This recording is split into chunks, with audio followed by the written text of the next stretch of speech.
හරි. අපි ළමයි පළවෙනි වීඩියෝ ක්ලිප් එකේ යටතේ AD ෆයිනල් එකේ පළවෙනි වීඩියෝ ක්ලිප් එකේ යටතේ අදාළ පිරිවැය ගැන සාකච්ඡා කළා. අදාළ පිරිවැය අපි හඳුනගන්නේ කොහොමද? එතනදී අමුද්‍රව්‍ය වල අදාළ පිරිවැය කොහොමද හඳුනගන්නේ? ශ්‍රමයේ අදාළ පිරිවැය කොහොමද හඳුනගන්නේ? යන්ත්‍රයක අදාළ පිරිවැය කොහොමද හඳුනගන්නේ? ඒ ටික සාකච්ඡා කළා. හරි. දැන් අපි දෙවෙනි වීඩියෝ ක්ලිප් එක මගින් බලාපොරොත්තු වෙන්නේ අදාළ පිරිවැය ගැන එතනින් එහාට සාකච්ඡා කරන්න. එතනින් එහාට එනම් ඔක්කොම එකතු කරලා අරගෙන මේ කෙටි කාලන තීරණයක් අපි විසඳන ආකාරය ගැන. හරි. එහෙනම් අපි යම් ටියුට් එකට ටියුට් එකේ පිටු අංක 32 ටියුට් එකේ පිටු අංක 32 ඉක්මනින් ඔයාලා පෙරලා ගන්න ඕනේ. ටියුට් එකේ පිටු අංක 32 උදාහරණ අංක 5 අදාළ පිරිවැය හඳුනා ගැනීම කියලා මාතෘකාව යටතේ උදාහරණ අංක 5.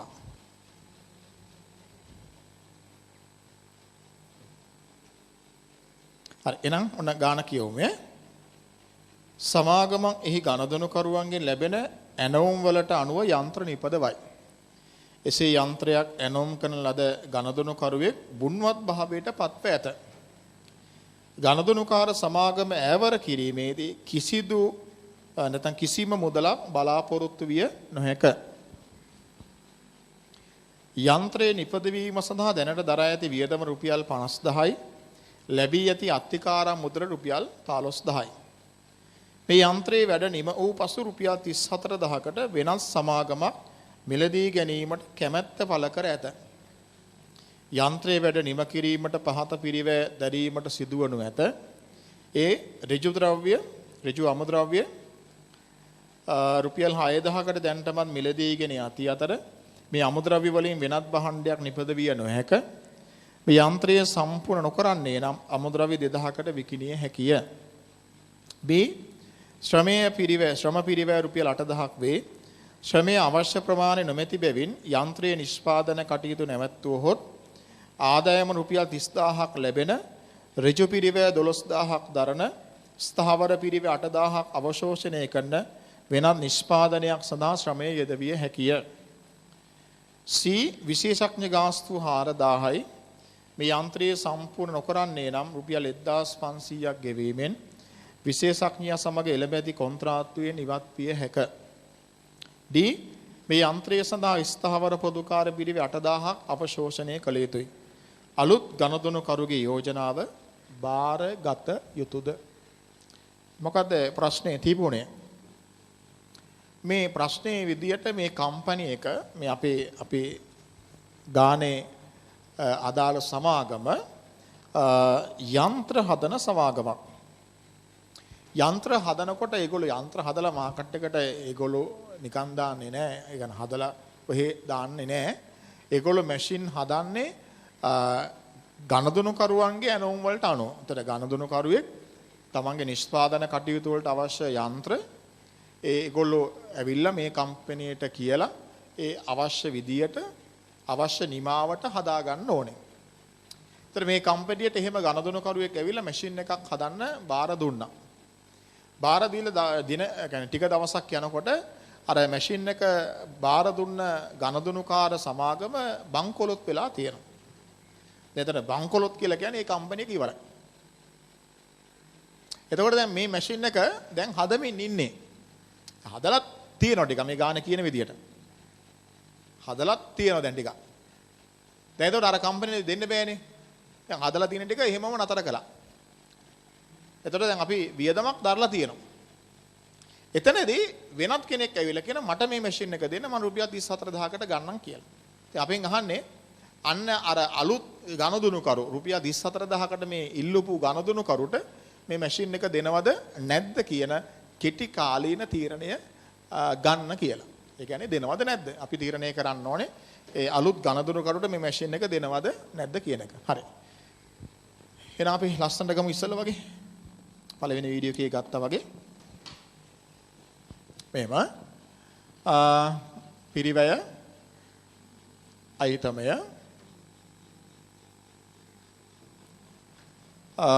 සටහන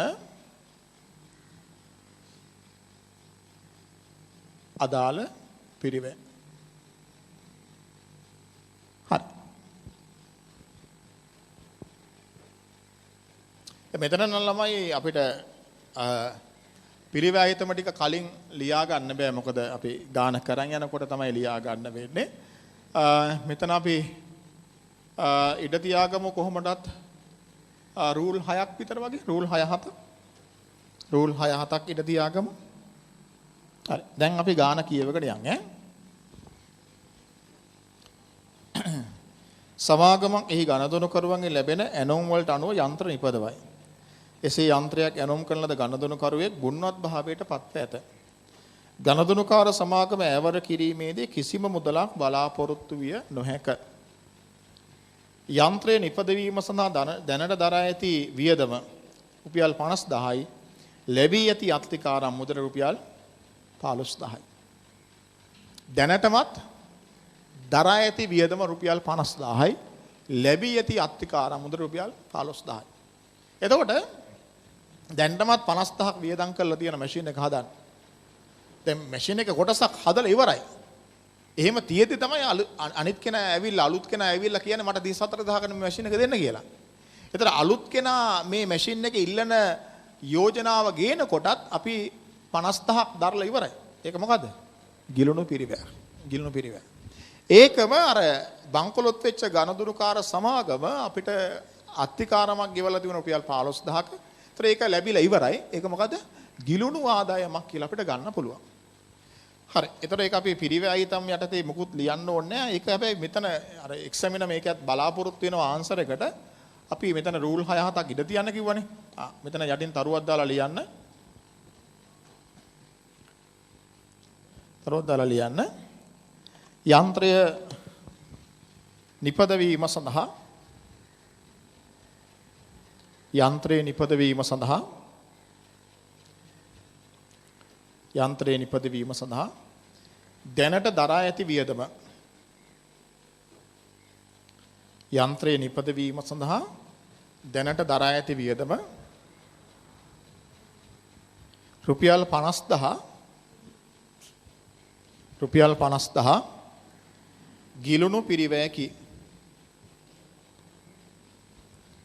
ගිලුණු පිරිවැයකි.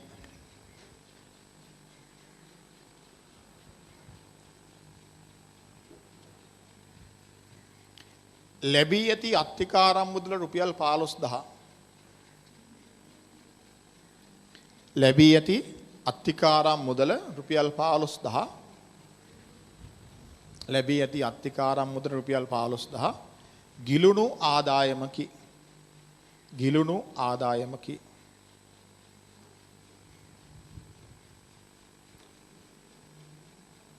හරි. දැන් එතකොට ඔන්න ඒක තමයි අතීත తත්වය. ඒ ඔක්කොම වෙලා ඉවරයි. ගිලුණු ඒවා. ගිලුණු. මේ යන්ත්‍රයේ වැඩ නිම වූ පසු 34000ක වෙනස් සමාගමක් මිලදී ගැනීම කැමැත්ත පළ කර ඇත. අන්න ඒ කැමැත්තට, ඒ යෝජනාවට, ඒ ඇනෝමට අදාළ පිරිවැය තමයි අපි දැන් ගණනය කරලා බලන්න ඕනේ. කොච්චරක් යනවද? එයා 34000කට ඉල්ලන්නේ. එහෙනම් එයා ඉල්ලන මුදලත් එක්ක බැලුවාම අපිට යන පිරිවැය සංසන්දනය කිරීමේදී වාසියක් නම් අපි ඔහුට යන්ත්‍රය හදලා අපි දෙනවා. අපිට පාඩුයි වගේ නම් එයාට දෙන්නෙත් නැහැ. ඔන්න ඔය හිත හදා ගන්න. මොකද වෙන්න ඕනේ පාඩු වෙලා ඉවර නිසා. මොකද එයා කියන්නේ යන්ත්‍රයේ වැඩ ඉවර කරලා දෙන්න කියලා. ඔහොම තියෙදි දෙන්න කියලා නෙමෙයි. මැෂින් එක කම්ප්ලීට් කරලා එයාට දෙන්න 34000කට ගන්න. ඒතර අපි බලන්න ඕනේ එහෙනම් මැෂින් එක කම්ප්ලීට් කරන්න. එයාගේ යෝජනාව අනුව දැන් අර 50000ක් ගියානේ. ඒ 50000 වෙලා ඉවරයි ඈ. එතකොට මැෂින් එක දැන් ඔන්න කොටසක් හදලා තියෙන්නේ. එතනින් එහා ටික හදන්න. අරයා කියන්නේ මට මැෂින් එකේ වැඩ ඉතුරු ටික ඉවර කරලා දෙන්න. අන්න ඒ ඉතුරු ටික ඉවර කරන්න කීයක් යනවද? අන්න ඒක තමයි බලන්න ඕන. හරි. බලන්න යන්ත්‍රයේ වැඩ නිම කිරීමට යන පිරිවැය ඒ ඍජු අමුද්‍රව්‍ය.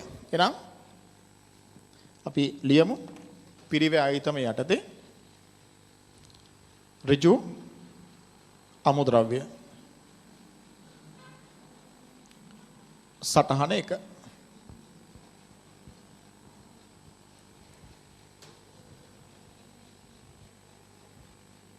ඍජු අමුද්‍රව්‍ය සටහන 1.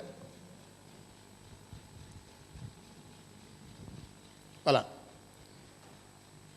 ඍජු අමුද්‍රව්‍ය රුපියල් 6000කට දැන්ටමත් මිලදීගෙන ඇති අතර මෙම අමුද්‍රව්‍ය වලින් වෙනත් භාණ්ඩයක් නිපදවිය නොහැක. එන දැන් යන්ත්‍රයේ වැඩ ඉවර කරන්න තව ඕනේ 6000ක අමුද්‍රව්‍ය. ඒ අමුද්‍රව්‍ය ටික දැන්ටමත් අරගෙන ඉවරයි. අවශ්‍ය අමුද්‍රව්‍ය දැන්ටමත් අරගෙන ඉවරයි. වෙනත් දෙයකට පාවිච්චි කරන්න බෑ. දැන්ටමත් අරගෙන ඉවරයි කියන්නේ මොකද? දරලා ඉවරයි. ගිලුණු පිරිවැය. එහෙනම් ඒ අමුද්‍රව්‍ය ගන්න යන්ත්‍රයේ වැඩ ඉවර කරන්න අවශ්‍ය වෙන අමුද්‍රව්‍ය රුපියල් 6000ක අරගෙන තියෙනවා. ඒක දරලා ඉවරයි. ගිලුණු පිරිවැය. මේ යන්ත්‍රය සම්පූර්ණ නොකරන්නේ නම් අමුද්‍රව්‍ය 2000කට විකිණි. අන්න යන්ත්‍රය සම්පූර්ණ කරන්නේ නැත්නම් අර දැනට අරගෙන තියෙන අමුද්‍රව්‍ය ටික විකුණන්න පුළුවන්. යන්ත්‍රයේ අපි සම්පූර්ණ කරලා දෙන්න යන්නේ. එතකොට වෙන්නේ මොකද්ද? අර අමුද්‍රව්‍ය ටික රුපියල් 2000කට විකුණලා ගන්න තියෙන මුදල අහිමි වෙනවා. අන්නේ අහිමි වෙන 2000 තමයි නව යන්ත්‍රයේ මේ දැනට හදමින් යන යන්ත්‍රය සම්පූර්ණ කිරීම සඳහා නව ගනුදෙනුකරුගේ යෝජනාව අනුව යන්ත්‍රයේ වැඩ සම්පූර්ණ කිරීම සඳහා අදාළ පිරිවැය කියලා අමුද්‍රව්‍ය සම්බන්ධව ගන්න වෙන්නේ. හරි. ලියන්න. අර තරුවක් දාලා ලිව්වනේ. රූල් 6ක් මෙතන ඉඳ තිබ්බා. තරුවක් දාලා අර ගිලුණු පිරිවැය ගැන ලිව්වා. ඒ තරුවට පහලින් සටහන 1.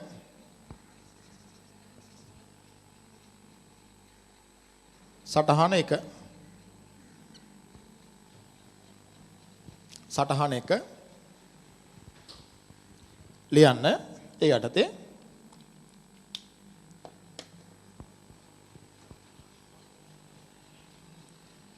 යන්ත්‍රයේ වැඩ නිම කිරීම සඳහා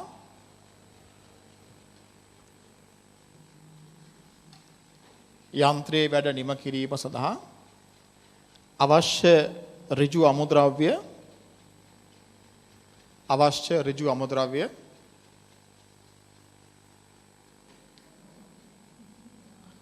දැනටමත් මිලදීගෙන ඇති බැවින්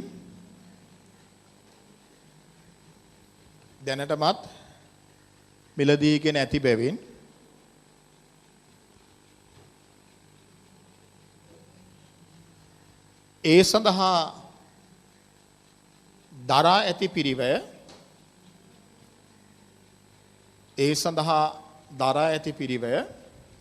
රුපියල් 6000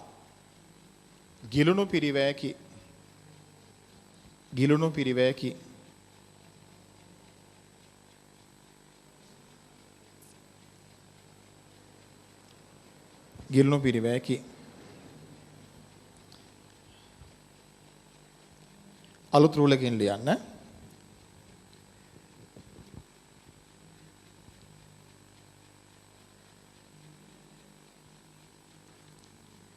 යන්ත්‍රයේ වැඩ නිම කිරීමට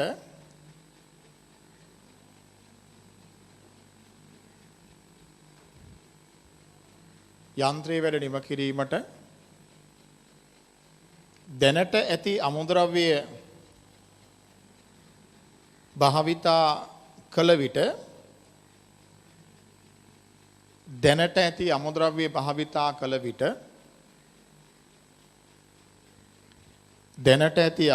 භාවිතා කළ විට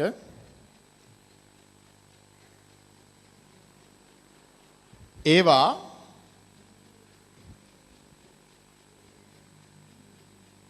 විකිණීමෙන් ලැබිය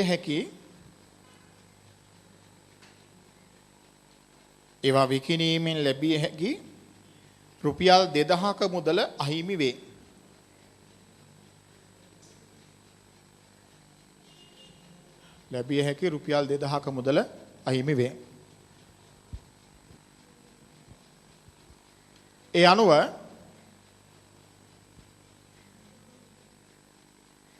යන්ත්‍රයේ වැඩ නිම කිරීම සඳහා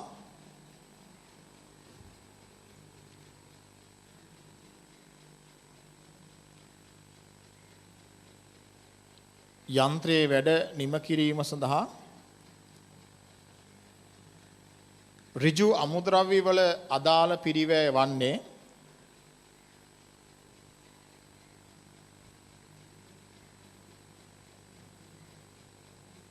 ඍජු අමුද්‍රව්‍ය වල අදාළ පිරිවැය වන්නේ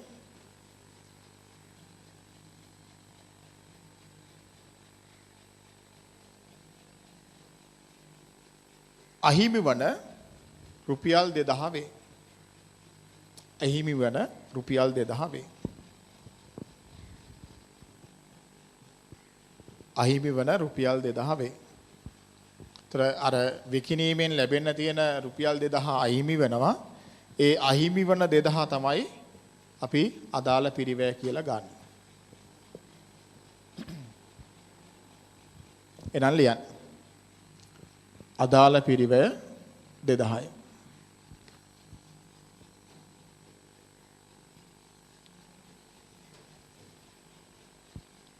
හරි. ඒ තමයි සටහන 1. හරි. අපි යන් ප්‍රශ්නේ තොරතුරු B වලට ශ්‍රම පිරිවැය 8000ක් වේ. ශ්‍රමය අවශ්‍ය ප්‍රමාණ නොමැති බැවින් යන්ත්‍ර නිෂ්පාදන කටයුතු නැවැත්වුවහොත් ආදායම 3000ක් ලැබෙන ඍජු පිරිවැය 12000ක් දරන ස්ථාවර පිරිවැය 8000ක් අවශෝෂණය කරන වෙනස් නිෂ්පාදනයක් සඳහා ශ්‍රමයේ යෙදවිය හැකිය. හරි. එහෙනම් ඊළඟ පිරිවැයයි තමයි ශ්‍රමය. සටහන 2.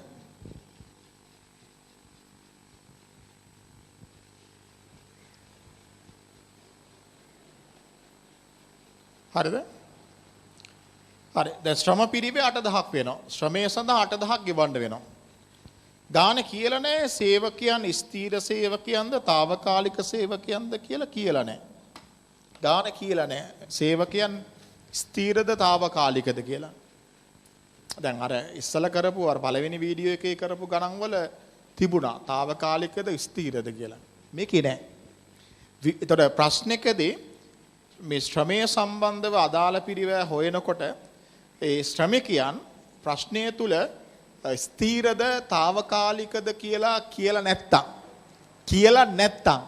හිතන්න සේවකයන් తాවකාලික සේවකයන්. ඒතර අපි පළවෙනි ක්ලිප් එකේ වීඩියෝ ක්ලිප් එකේ ඉගෙන ගත්ත විදියට දැන් తాවකාලික සේවකයන් නම් ආයතනය තුල ඉන්නේ ඔවුන් වැඩ කරපු විදියටයි අපි ගෙවීම් කරන්නේ. එහෙමනම් මේ ශ්‍රමය සඳහා කරන 8000ක ගෙවීම මේ යන්ත්‍රයේ වැඩ නිම කිරීම වෙනුවෙන් ඔවුන් වැඩ කිරීම නිසා ලැබෙන ගෙවීම ඒ නිසා ඒ 8000 මේ ඇනෝමට අදාළ මේ යන්ත්‍රයේ වැඩ නිම කිරීමට අදාළ පිරිවැයක් වෙනවා. ඒක අදාළ පිරිවැයක් කියලා ගන්න වෙනවා. අපි සටහන 2 යටතේ මේකේ දැන් ශ්‍රමයට අදාළව ළමයි මේ අර අහිමි වන දායකයක්කුත් තියෙනවා ආවස්තික පිරිවැයකුත් තියෙනවා මම ඒක වෙනම ගන්නවා හොඳේ සටහන 2 ශ්‍රමයේ විතරක් අපි ගමු ලියන්න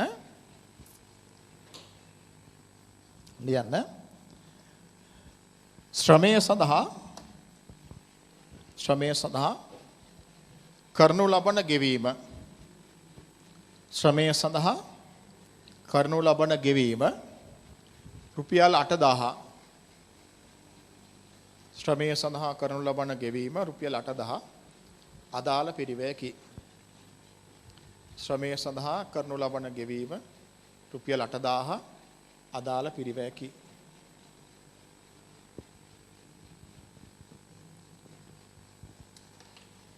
එහෙනම් මෙතන ලියන්න අදාළ පිරිවැය 8000යි.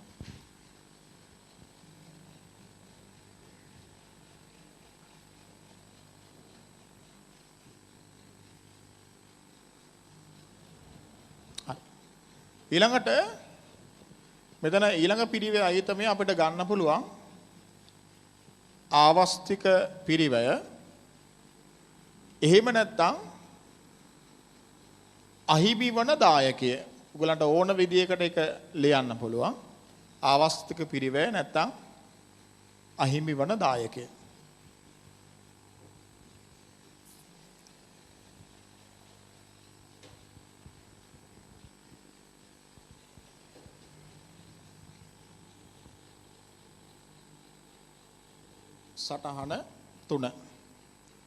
සටහන 3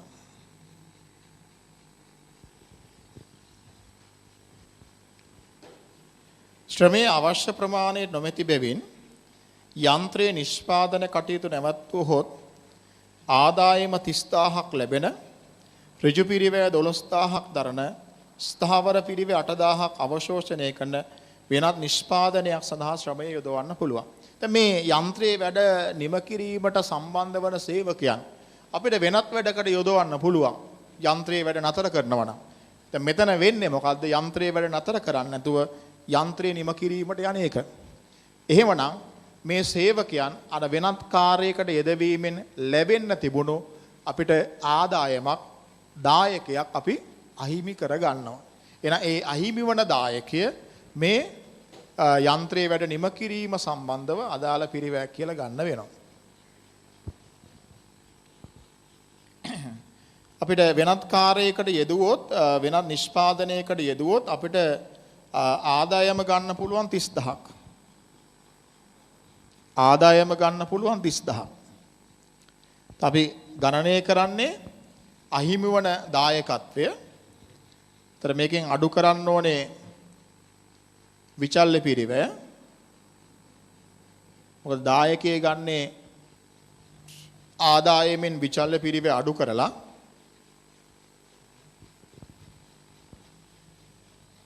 ආදායම 30000ක් ලැබෙනවා. ඍජු පිරිවැය 12000ක් දරනවා. ඍජු පිරිවැය කියන එක අපිට සලකන්න වෙන්නේ විචල්්‍ය පිරිවැයක් විදියට. ඍජු පිරිවැය 12000යි. ඊළඟට ස්ථාවර පොදුකාර ස්ථාවර පිරිවැය 8000ක් අවශෝෂණය වෙනවා. ස්ථාවර පිරිවැය 8000ක් අවශෝෂණය වෙනවා. අපි ගණනය කරන්නේ අහිමි වන දායකත්වය. තර ස්ථාවර පිරිවැය කියන එක විචල්්‍ය පිරිවැයක් නෙමෙයි. දැන් දායකත්වයේ ගණනය කිරීමේදී ඒක ගන්නෙ නැහැ. මොකද ස්ථාවර පිරිවැය ඔය අවශෝෂණය කරන මුදල යන්ත්‍රයේ වැඩ නැතර කළත් නැතත් ගණනය කරපු එකක්.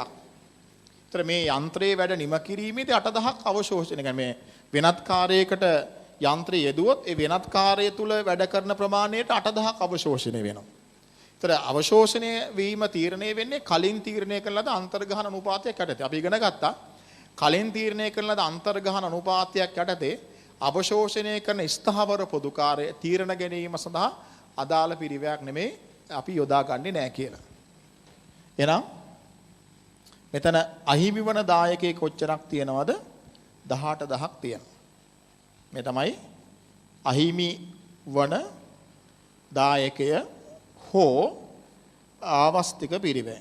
ඔයගලන්ට මේ දෙකෙන් ඕන එකක් ලියන්න පුළුවන්. ආවස්තික පිරිවැය.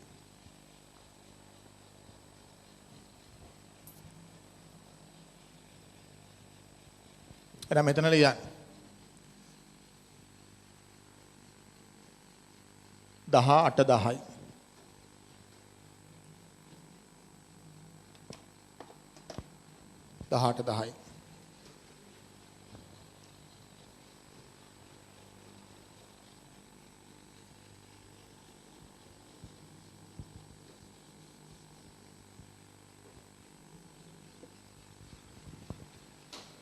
හරි.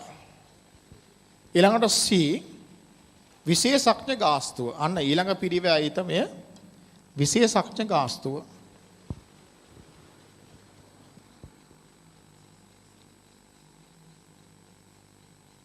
විශේෂඥ ගාස්තුව සටහන 4. සටහන 4.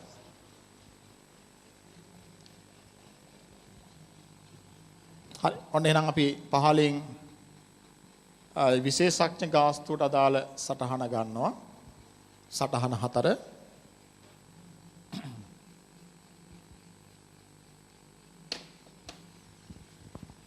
බලන්න. විශේෂඥ ගාස්තුව 4000යි. යන්ත්‍රය මෙම යන්ත්‍රය සම්පූර්ණ නොකරන්නේ නම් රුපියල් 1500ක් ගෙවීමෙන් විශේෂඥයා සමග එළඹ ඇති කොන්ත්‍රාත්තුවෙන් ඉවත් වෙන්න පුළුවන්. අපි මේ යන්ත්‍රයේ නිෂ්පාදන ක්‍රියාවලියේදී අපි විශේෂඥවරයෙකුගේ සහාය ගන්නවා. ඒතර විශේෂඥයා සමග අපි එකඟ වෙලා තියෙන කොන්ත්‍රාත්තුව අනුව මේ යන්ත්‍රයේ සමස්ත නිෂ්පාදන ක්‍රියාවලිය තුල ඔහු සම්බන්ධ වීම වෙනුවෙන් අපි ඔහුට ගෙවන්න ඕනේ මුළු ගාස්තුව රුපියල් 4000ක් වෙනවා. දැන් යන්ත්‍රයේ වැඩ අතරමඟ නතර වෙලා තියෙනවා. විශේෂඥයා කියලා තියෙනවා මම යන්ත්‍රයේ වැඩ ඉස්සරහට කරන්නේ නැත්නම් මං අයින් වෙන්නම් මට 1500ක් දෙන්න. ඒ බලන්න යන්ත්‍රය සම්පූර්ණ කරන්නේ නැත්නම් 1500ක් ගෙවන්න කියලා විශේෂඥයා කියනවා. යා 1500ක් අරගෙන අයින් වෙන්නම් කියලා. ඒතර දැන් තේරුම් ගන්න. දැන් විශේෂඥයාට අපි 4000ම ගෙවන්න ඕනේ යන්ත්‍රයේ වැඩ සම්පූර්ණ කරනවා නම්. සම්පූර්ණ කරන්නේ නැතුව දැන් තියෙන තත්ත්වයෙන් නතර කරනවා නම් අපි ගෙවන්න ඕනේ කියලා 1500යි. එහෙනම් තේරුම් ගන්න. 1500 කියන එක යන්ත්‍රය ඉස්සරහට කරගෙන ගියත් නැතත් අපි ඔහුට ගෙවිය යුතු වෙනවා. 1500ක් අනිවාර්යෙන් ගෙවන්න ඕනේ. ඒක වෙලා ඉවරයි. යන්ත්‍රයේ වැඩ සම්පූර්ණ කරනවා නම් 1500 4000 වෙනවා. එහෙනම් යන්ත්‍රයේ වැඩ සම්පූර්ණ කිරීම වෙනුවෙන් අපිට විශේෂඥ ගාස්තුව යන්නේ අමතරව කීයද? 2500යි. අන්නේ 2500 තමයි මේ යන්ත්‍රයේ වැඩ සම්පූර්ණ කිරීම වෙනුවෙන් දරන්න වෙන විශේෂඥ ගාස්තුව. ඒ තමයි අදාළ පිරිවැය. මෙන්න අපි මෙහෙම ගන්නවා.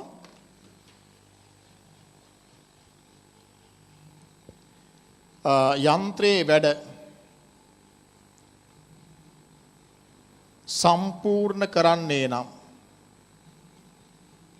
යන්ත්‍රයේ වැඩ සම්පූර්ණ කරන්නේ නම් විශේෂඥ ගාස්තුව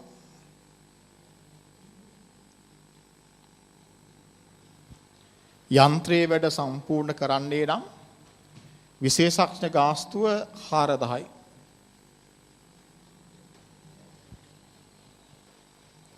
යන්ත්‍රයේ වැඩ සම්පූර්ණ කරන්නේ නම් විශේෂඥ ගාස්තුව 4000යි. යන්ත්‍රයේ වැඩ සම්පූර්ණ නොකරන්නේ නම් යන්ත්‍රයේ වැඩ සම්පූර්ණ නොකරන්නේ නම් විශේෂඥ ගාස්තුව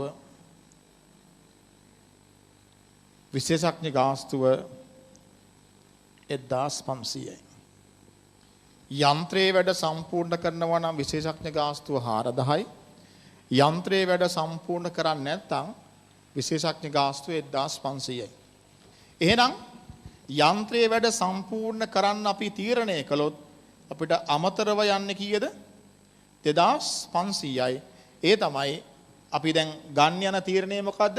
යන්ත්‍රයේ වැඩ සම්පූර්ණ කිරීම. එහෙනම් ඒ වෙනුවෙන් අදාළ පිරිවැය කීයද? 2500යි.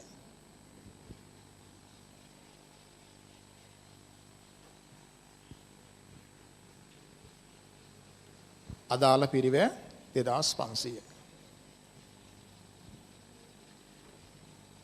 එහෙනම් දාන්න අදාළ පිරිවැය 2500යි.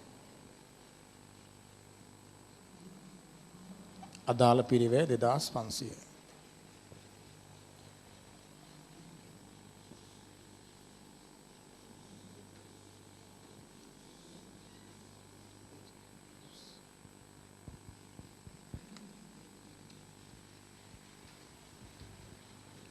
හරි. එහෙනම් අපි යනවා D තොරතුරට. මේ යන්ත්‍රය සඳහා ස්ථාවර පොදු කාර්ය 8000ක් අවශෝෂණය කළ යුතුයි. එහෙනම් ස්ථාවර පොදු කාර්ය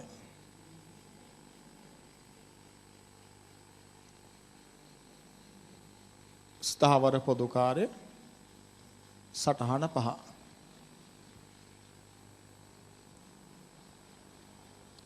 පහලින් ලියන්න සටහන 5. සටහන පහ.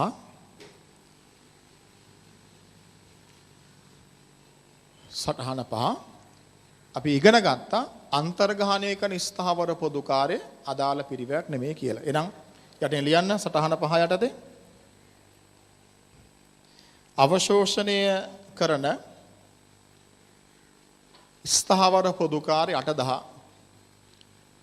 අවශෝෂණය කරන ස්ථාවර පොදු කාර්ය 810 අදාළ පිරිවැයක් නොවේ. අවශෝෂණය කරන ස්ථාවර පොදු කාර්ය 810 අදාළ පිරිවැයක් නොවේ.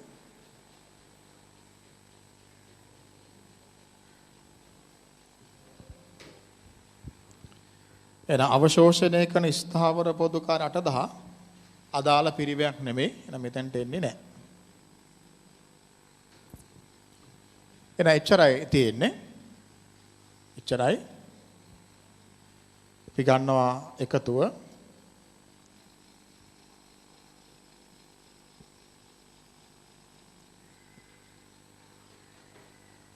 එකතුව කීය දෙන්නේ? 30500යි.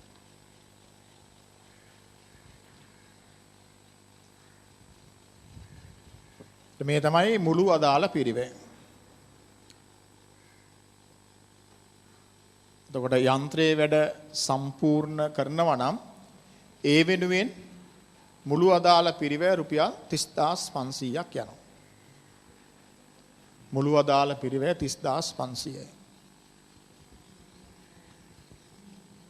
තර ආදායම අපිට යන්ත්‍රයේ වැඩ සම්පූර්ණ කළොත් ඒ අලුත් ගණදොනු කරුවා කැමැත්ත පළ කරලා තියෙනවා 34000ක් දෙන්න. එහෙනම් අපිට යන්ත්‍රයේ වැඩ සම්පූර්ණ කළොත් ආදායම 34000ක් එනවා. ආදායම 34000ක් එනවා. එහෙනම් තමන්ට පේනවා යන්ත්‍රයේ වැඩ සම්පූර්ණ කිරීම වෙනුවෙන් යන අදාළ පිරිවැය 30500යි. නමුත් අපිට ආදායම 34000ක් එනවා. එහෙනම් පැහැදිලි යන්ත්‍රයේ වැඩ සම්පූර්ණ කරලා දුන්නොත් වික්කොත් අපිට ලාභයක් එනවා රුපියල් 3500ක. 3500ක ලාභයක් එනවා.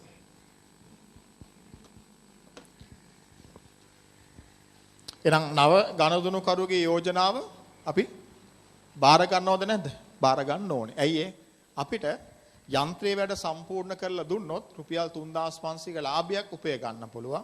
ඒ අනුව අපි යෝජනා බාර ගන්නවා. දැන් ලාභය 3500 කියන එක ලොකු ගාණක් නෙමෙයි පොඩි ගාණක්. නමුත් පිළිතුර විදියට අපි ලාභයක් ලබනවා නම් අපි බාර ගන්නවා. ලාභයක් ලබනවා නම් දැන් ප්‍රැක්ටිකලි ලැබෙන ලාභය 3500 2000 ඒ වගේ පොඩි ගාණක් න අර එච්චර මහන්සියක් දරන එකේ තීරුමක් නැහැ. ඒතර ලාභයේ මැටීරියල් නැහැ. ඒතර අපිට තීරණය කරන්න පුළුවන් ඒක ප්‍රතික්ෂේප කරලා දාන්න. නමුත් අපි විභාග ගානකදී එන ලාභයේ රුපියල් 100ක් වෙන්න පුළුවන් 200ක් වෙන්න පුළුවන් 500ක් වෙන්න පුළුවන් 20000ක් වෙන්න පුළුවන් 10000ක් වෙන්න පුළුවන්. ලාභ නම් අපි පිළිතුර ඉදිරිපත් කරන්න ඕනේ. මොකද ඒ නව යෝජනාව තුලින් ලාභයක් ලබා ගන්න පුළුවන්. ඒ නිසා අලුත් යෝජනාව බාර ගන්න ඕනේ කියලා. පැහැදිලිද? හරි. එහෙනම් ලියමු උත්තරේ. දැන් උත්තරේ ලියන්නේ සටහන් නෙමෙයි. ඔක්කොම පහලින් උත්තරේ ලියන්න. යන්ත්‍රයේ වැඩ සම්පූර්ණ කර ලබා දීමෙන්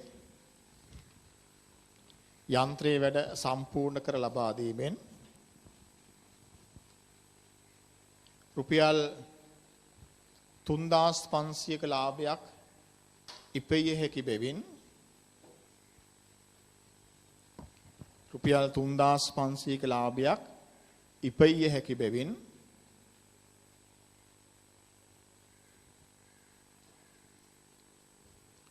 නව ගණදොනු කරුගේ යෝජනාව බාරගත යුතු වේ. නව ගණදොනු කරුගේ යෝජනාව බාරගත යුතු වේ.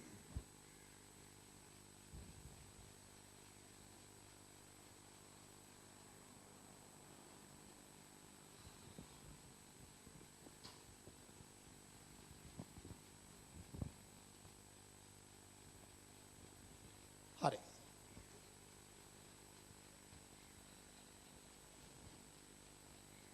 එහෙනම් ළමයි එන්න පිටු අංක 34ට පිටු අංක 34 පිටු අංක 34 තියෙන උදාහරණ අංක 7. දැන් මේ පොඩ්ඩක් නම්බර් කරද්දී චූටි මිස්ටේක් එකක් වෙලා තියෙනවා. උදාහරණ අංක 5ට පස්සේ එන්න ඕනේ උදාහරණ අංක 6. නමුත් 7 කියලා තමයි නම් වෙලා තියෙන්නේ. ඒ නිසා කමක් නැහැ ඒක එහෙම තියෙච්චාවේ. හරිද? 7 කියලා ගන්න. උදාහරණ අංක 7.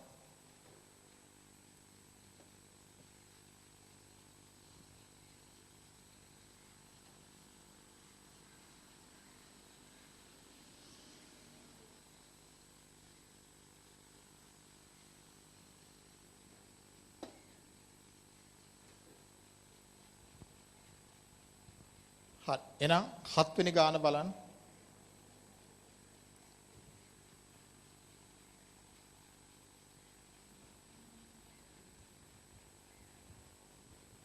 සීමා සහිත යාඩ් සමාගම දීවර බෝට්ටු නිෂ්පාදනය කර විකිණීමේ යෙදී සිටී. එකක් රුපියල් ලක්ෂය බැගින් අතින් හෝ පයින් ක්‍රියා කරවන කුඩා බෝට්ටු 10ක් මාසයක් තුල සැපීම සඳහා සේවා දායකයෙකුගෙන් ඇනවුමක් සමාගම වෙත මෑතකදී ලැබුණි. මේ ඇනවුම බාර ගැනීමට සමාගම තීරණය කරන්නේ නම් පහත සඳහන් පිරිවැය තොරතුරු සලකා බැලිය යුතුයි. දැන් බලන්න ඒකේ කියලා තියෙන්නේ මොකද්ද? අපි තමයි යාට් සමාගම. අපි කරන්නේ දීවර බෝට්ටු නිෂ්පාදනය කිරීම. නමුත් අපිට විශේෂ ගණදොනුකරුවෙක් ඇවිල්ලා ඉල්ලනවා අතින් හෝ පයින් ක්‍රියා කරන කුඩා බෝට්ටු 10ක් නිෂ්පාදනය කළ දෙන්න කියලා. හැබැයි යා කියනවා එක බෝට්ටුවකට රුපියල් ලක්ෂයක් දෙන්නම් කියලා. ඒතර යාම මිලකුත් ඉදිරිපත් කරනවා. මට ලක්ෂය ගානේ බෝට්ටු 10ක් හදලා දෙන්න කියලා. දැන් මේතර ඒක විශේෂ ඇනවුමක්. හරිද? දැන් පහලින් දීලා තියෙන්නේ අර අපිට ලැබිලා තියෙන අලුත් ගණදොනුකරුගේ ඇනවුම සම්බන්ධ පිරිවැය තොරතුරු සලකා බලන්න ඕන. පිරිවැය තොරතුරු බලන්න. එක ද්‍රව්‍ය එක් බෝට්ටුවක් සඳහා වර්ග මීටර 12ක ෆයිබර් අවශ්‍ය වේ. මුළු පොත් අගේ රුපියල් 1,20,000ක් වූ වර්ග මීටර 20ක ෆයිබර් දැනට ගබඩාවේ තිබේ. ෆයිබර් සඳහා වර්තමාන වෙළඳපොළ වටිනාකම වර්ග මීටරයක් රුපියල් 5,800ක් වේ. දෙක ශ්‍රම අවශ්‍යතාවය එක බෝට්ටුවක් සඳහා පැය 80ක් බැගිනි. දීවර බෝට්ටු සඳහා පවත්නා අඩු ඉල්ලුම නිසා මෙම කාර්ය සඳහා අක්‍රීය සේවකයන් 5 දෙනෙකු යෙදවීමට සමාගම අපේක්ෂා කරයි. නිෂ්පාදන අංශයේ සේවකයෙකු වැඩ කරන දින 20කින් සමන්විත මාසයක් තුළ පැය 160ක් සේවය කිරීම අපේක්ෂා කරන අතර එම සේවකයෙකු රුපියල් 60,000ක් බැගින් මාසික වැටුපක් ගෙවීම කරනු ලබයි. මීට අමතරව කාර්යයට සම්බන්ධ වන එක් නිෂ්පාදන සේවකයෙකුට ඇනවුමකට රුපියල් 15,000 බැගින් දිරිදීමනා කොමිස් මුදලක් ගෙවනු ලබයි. 3 පොදු කාර්ය අයවැයගත පොදු කාර්ය මාසකට ලක්ෂ 30ක් වන අතර එය එක් ශ්‍රම පැයකට 50 බැගින් වූ අනුපාතයකට අන්තර්ග්‍රහණය කරනු ලබයි. මෙම ඇනවුම සමග සමාගමේ මාසික පොදු කාර්ය පිරිවැය එක් බෝට්ටුවකට රුපියල් 25,000ක් බැගින් වැඩි වෙනු ඇතැයි අස්තබේන්තු කර ඇත. මේක 2015 ජූලි පේපර් එකේ ප්‍රශ්නයක්. ඔබ විසින් එක් පිරිවැය සංරචකයට අදාළ පිරිවැය සහ අදාළ නොවන පිරිවැය හඳුනා දක්වමින් ගණනය කරන්න. ඇනවුම බාර ගැනීම සම්බන්ධයෙන් ඒවා අදාළ හෝ අදාළ නොවන බව ඔබ විසින් සලකනු ලැබීමට හේතුව හෝ හේතු සඳහන් කරන්න. අපි නෝට් එකකින් කරන්නේ ළමයි ඒ වැඩේ තමයි සටහන දාලා හේතු තමයි අපි ලියන්නේ. B අදාළ පිරිවැය මත පදනම්ව සමාගම ඇනවුම බාරගත් යුත්තේ සඳහන් කරන්න. හරි එහෙනම් පටන් ගමු හදන්න.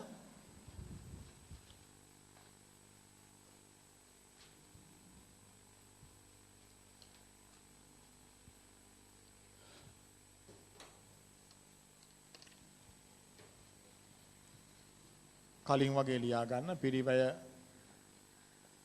අයිතමය සටහන අදාළ පිරිවැය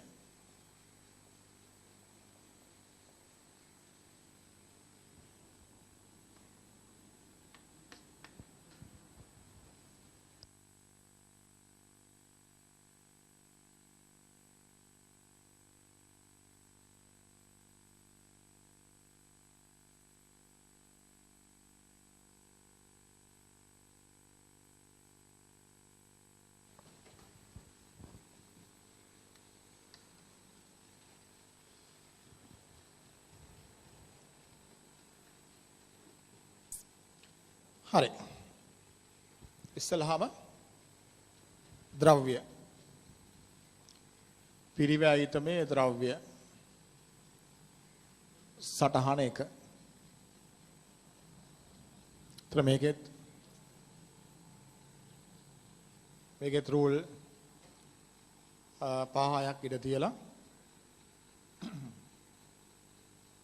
සටහන 1. සටහන 1.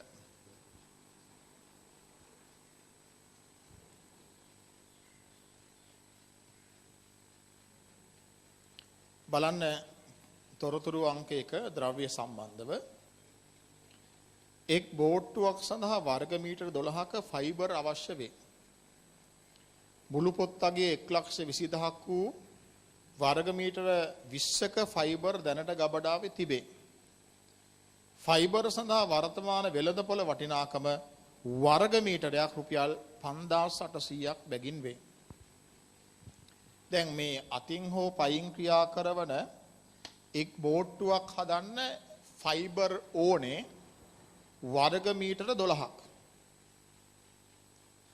දැනට ගබඩාවේ තියෙනවා වර්ග මීටර 20ක ෆයිබර් ප්‍රමාණයක්. දැන් මෙතනදී ඔයාලා සැලකිලිමත් වෙන්න ඕනේ. දැන් ගබඩාවේ තියෙන තොගේ භාවිතා කරලා ඉතිරිය පිටතින් ගන්න පුළුවන් කියලා වගේ නිගමනයකට එන්න ඔයාලා හදනවා නම් එතනදී දැන් මේ කම්පැනි එක මොකද්ද මේගොල්ලෝ කරන්නේ දීවර බෝට්ටු හදන එක. දැන් දීවර බෝට්ටු හැදුවත් පයින් හෝ අතින් ක්‍රියා කරන බෝට්ටු හැදුවත් හැම බෝට්ටුවකටම මොනවද විශේෂයෙන්ම අවශ්‍ය වෙන අමුද්‍රව්‍ය? ඒ තමයි ෆයිබර්. එතකොට මෙයාලා නිතිපතා දීවර බෝට්ටු හදමින් ඉන්න කම්පැනි එකක්. ඒ අතරට තමයි මෙයාලට මේ විශේෂ ඇණවුම ලැබෙන්නේ. එහෙනම් ගබඩාව තුල ෆයිබර් වර්ග මීටර 20ක් තියෙනවා නම් ඒකේ අර්ථය මොකද්ද? ඒ ෆයිබර් ප්‍රමාණය තියෙන්නේ අර නිතිපතා නිෂ්පාදනය කරන දීවර බෝට්ටු සඳහා භාවිතා කරන්න. අපි කලින් ගණන් වලදී ඉගෙන ගත්ත පළවෙනි වීඩියෝ ක්ලිප් එකේදීත් ඉගෙන ගත්තා ද්‍රව්‍ය සම්බන්ධව කිසියම් ද්‍රව්‍යයක් නිරන්තරයෙන්ම ආයතනය තුල භාවිතා වෙනවා නම් ඒ ගබඩාව තුල තියෙන තොග අපිට පාවිච්චි කරන්න බෑ මෙවැනි විශේෂ ඇණවුම් සඳහා. මෙවැනි විශේෂ ඇණවුම් සඳහා එවැනි අවස්ථාවකදී අවශ්‍ය වන මුළු තොගේම පිටතින් ගන්න වෙනවා. ඒක තමයි අපි ඉගෙන ගත්තේ. ඒ නිසා මේ ෆයිබර් කියන එක මේ සමාගම තුල නිරන්තරයෙන්ම භාවිතා වන අමුද්‍රව්‍යයක්. ඒ නිසා මේ ගබඩාව තුල තියෙන ෆයිබර් වර්ග මීටර 20 මේ අතින් හෝ පයින් ක්‍රියා කරන බෝට්ටු නිෂ්පාදනය සඳහා පාවිච්චි කරන්න බෑ. එහෙනම් මේ අලුත් ඇණවුම සඳහා අවශ්‍ය වන ෆයිබර් සියලු ප්‍රමාණයන් අපිට පිටතින් ගන්න වෙනවා. පැහැදිලිද? ඒ ගන්න යන කොස්ට් එක තමයි අපි මේ ඇණවුමට අදාළ පිරිවැය කියලා කියන්නේ. එහෙනම් සටහන 1 යටතේ ලියන්න ෆයිබර්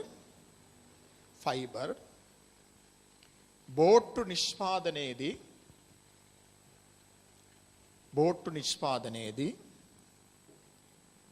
නිරන්තරයෙන් භාවිතා වන ද්‍රව්‍යයක් බැවින් බෝට්ටු නිෂ්පාදනයේදී නිරන්තරයෙන්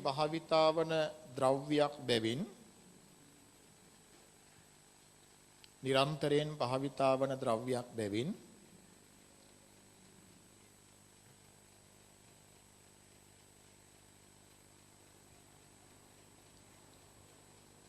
නව ඇණවුම සඳහා මෙහෙම ලියන නිරන්තරයෙන් භාවිතා වන ද්‍රව්‍යයක් බැවින් ගබඩාවේ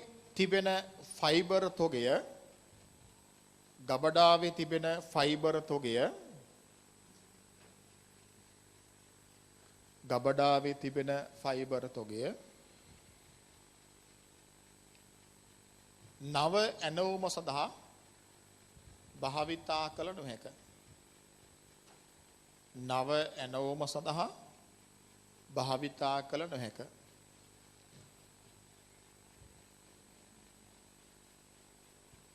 නව ඇණවුම සඳහා භාවිතා කළ නොහැක.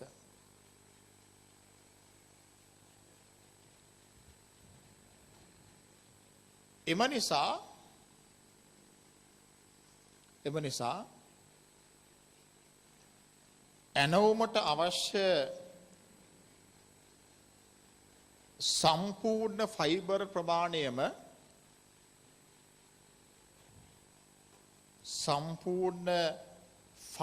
ප්‍රමාණයම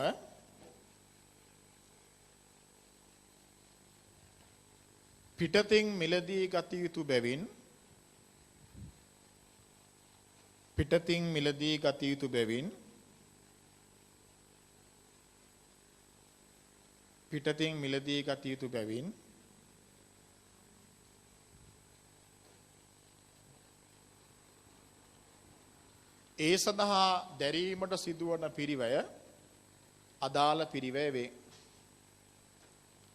ඒ සඳහා දැරීමට සිදුවන පිරිවැය අදාළ පිරිවැය වේ. තර අදාළ පිරිවැය කියලා ගන්න වෙන්නේ අර පිටතින් ගන්න වෙන ෆයිබර් ප්‍රමාණය සඳහා දැරීමට සිදුවන පිරිවැය.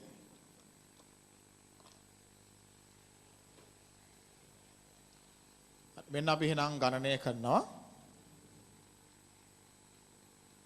අදාළ පිරිවැය සමානයි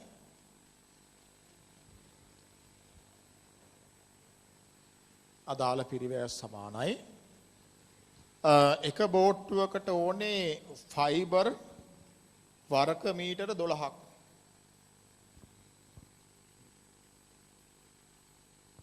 වර්ග මීටර 12ක්. බෝට්ටු 10යි. බෝට්ටු 10ට ඕනේ ෆයිබර් වර්ග මීටර 120ක්. ෆයිබර් වර්ග මීටරයක වෙළඳපොළ මිල රුපියල් 5800යි.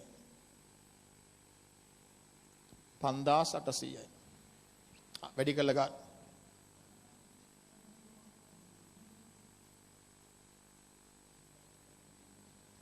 එතකොට එනවා අදාළ පිරිවැය 6,96,000ක්. 6,96,000ක්.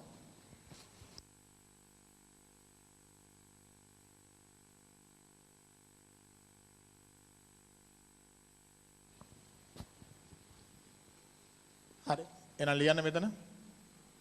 අදාළ පිරිවැය 6,96,000යි.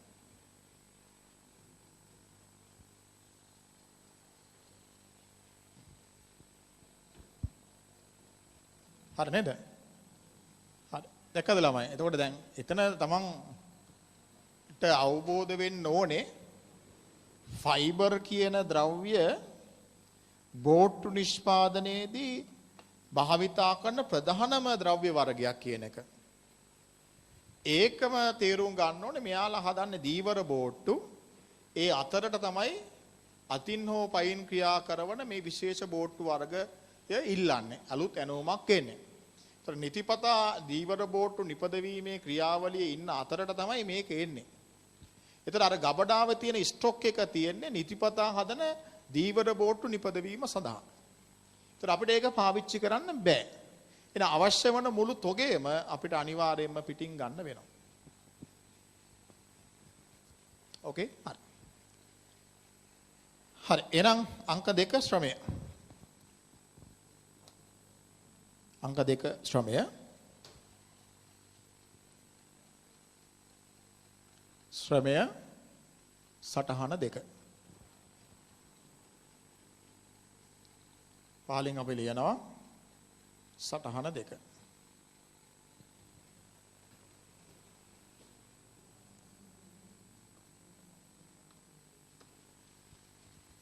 බලන්න. ශ්‍රමය. ශ්‍රම අවශ්‍යතාවය එක බෝට්ටුවක් සඳහා පැය 80ක් බැගිනි. දීවර බෝට්ටු සඳහා පවත්නා අඩු ඉල්ලුම නිසා මෙම කාර්ය සඳහා අක්‍රීය සේවකයන් 5 දෙනෙකු යෙදවීමට සමාගම අපේක්ෂා කරයි. නිෂ්පාදන අංශයේ සේවකයෙකු වැඩ කරන දින 20කින් සමන්විත මාසයක් තුල පැය 160ක් සේවය කිරීම අපේක්ෂා කරන අතර එම සේවකයෙකුට රුපියල් 60,000 බැගින් මාසික වැටුප් ගෙවීමක් කරනු ලබයි. ඊට අමතරව කාර්යයකට සම්බන්ධ වන එක් නිෂ්පාදන සේවකයෙකුට ඇනවුමකට රුපියල් 15000 බැගින් දිරිදීමනා කොමිස් මුදලක්ද ගෙවනු ලබයි. මේ දවස්වල දීවර බෝට් සඳහා තියෙන ඉල්ලුම හරි අඩුයි. මේ දවස්වල කියන්නේ මේ COVID-19 කේස් එක නිසා නෙමෙයි. මේ දවස්වල කියන්නේ දැන් මේ ගාන 2015 එන්නේ. එතකොට ඒ දවස්වල දීවර බෝට්ටු සඳහා තියෙන ඉල්ලුම අඩුයි. හරිද? එතකොට සමාගමේ ඉන්න සේවකයෝ ගත්තොත් එහෙම මේ හැමෝටම මාසයකට 60000ක වැටුපක් ගෙවනවා. මාසයකට 60000ක වැටුපක් ගෙවනවා. සේවකෙක් මාසයකට දවස් 20ක් වැඩ කරන්න ඕනේ. පැය 8 ගානේ. පැය 8 ගානේ දවස් නේ බලන්න එහෙම නේද? නිෂ්පාදන සේවකයෝ වැඩ කරන දින 20කින් සමන්විත මාසයක් තුළ පැය 160ක් හරිනේ. දවස් 20ක් වැඩ කරනවා. ඒතර ඒ දවස් 20 තුලදී පැය 160ක් වැඩ කෙරෙන්න ඕන. ඒතර දවසට පැය 8ක් කියන තීරියනේ. හරි. එතකොට සේවකයාට මාසෙකට 60000ක වැටුපක් දෙනවා කියලා ගානේ කියලා තිබ්බහම ඒකෙන් ඔයාලට ඇඟට දැනෙන්න ඕනේ, තේරෙන්න ඕනේ. මොකද්ද? මේ සේවකයන් ස්ථීර සේවකයන් කියන එක. එතකොට දැන් මේ දවස්වල දීවර බෝට්ටු ඉල්ලුම අඩුයි. සේවකයෝ පහක් දැන් මේ කීප දෙනෙක් අක්‍රීය සේවකයන් ඉන්නවා. ඒගොල්ලන්ගේ සේවකයෝ 5 දෙනෙක් තමයි මේ වැඩේට ගන්නෙ. සේවකයෝ 5 දෙනෙක්. ඒ සේවකයන්ට 60000ක වැටුපක් ගෙවනවා මාසෙකට හැමෝටම. ඒ සේවකයන් ස්ථිරයි. සේවකයෝ 5 දෙනෙක් ගන්නවා. අපි බලමු සේවකයෝ 5 දෙනා ඇද්ද කියලා මේ වැඩේට. එක බෝට්ටුවක් හදන්න පැය කීයක් යනවද? බෝට්ටුවක් හදන්න පැය 80ක් යනවා. දැන් බෝට්ටු 10ක් නේ ඕනේ. බෝට්ටු 10 හදන්න පැය කීයක් යනවද බලන්න. කැල්ලකින් හදලා බලන්න ඕක ටක් ගාලා බලන්න. බෝට්ටුවකට 80යි බෝට්ටු 10යි. එන අවශ්‍ය වන මුළු පැය ගාන 800යි. හරිද? මම නිකන් ලියන්නේ හොඳින් අහගන්න. අවශ්‍ය මුළු ශ්‍රම පැය. බෝට්ටුවකට පැය 80 ගානේ පැය බෝට්ටු 10යි. පැය 800යි. ලබාගත හැකි අක්‍රීය ශ්‍රම පැය. අක්‍රීය ශ්‍රම පැය. එක සේවකයෙක්ගෙන් අපිට පැය 160ක් ගන්න පුළුවන්. සේවකයෝ 5 දෙනෙක් අපි මේ වැඩේට ගන්නවා. එහෙනම් සේවකයෝ 5 දෙනාගෙන් අපිට පැය 800ම ගන්න පුළුවන්. සේවකයෝ 5 දෙනාගෙන් පැය 800ම ගන්න පුළුවන්. එහෙනම් අපිට පැහැදිලි ඒ සේවකයන් 5 දෙනාගෙන් අවශ්‍ය වන මුළු කාලයම අපිට ගන්න පුළුවන්. එහෙනම් බෝට්ටු 10ම මේ සේවකයෝ 5 දෙනාගෙන් නිෂ්පාදනය කර ගන්න පුළුවන්. එහෙනම් මේ සේවකයෝ 5 දෙනා සඳහා ආයතනය හැම සේවකයෙකුටම 60000 ගානේ මාසික වැටුපක් ගෙවනවා. ඒක මේ බෝට්ටු 10 නිපදවීම කළත් නැතත් ඔවුන්ට ගෙවනවා. මේ ඇනෝම නාවනම් මේගොල්ලෝ 5 දෙනා නිකන් ඉන්නවා 60000 ගානේ පඩි ගන්නවා. මේ බෝට්ටු 10 ඇනෝම ආවහම මෙයාලා වැඩ කරනවා 60000 ගානේ පඩි ගන්නවා. එතකොට මේ බෝට්ටු 10 ආවා කියලා මෙයාලගේ මාසික වැටුපේ වෙනසක් වෙන්නේ නැහැ. ඒ නිසා ඔවුන්ට ගෙවන මාසික වැටුප මේ බෝට්ටු 10 නව ඇනෝමට අදාළ පිරිවයක් වෙන්නේ නැහැ. උත්තරේ ලියමු.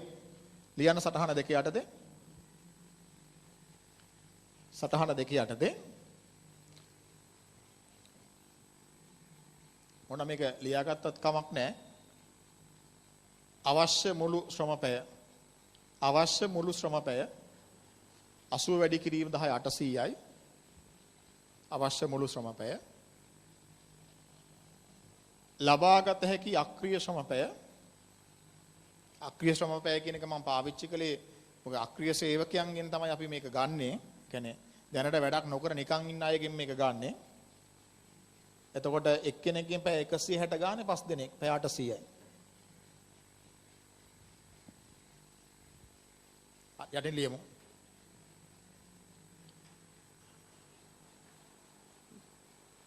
නව ඇනෝම නිපදවීම සඳහා යටින් ලියන්න. නව ඇනෝම නිපදවීම සඳහා යොදා ගන්නා සේවකීන්ට යොදා ගන්නා සේවකීන් 5 දෙනාට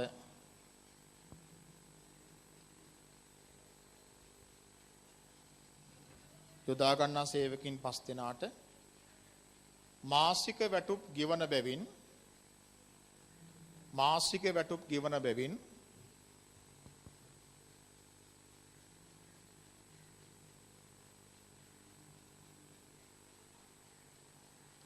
මාසික වැටුප් ගෙවන බැවින් එම ගෙවන වැටුප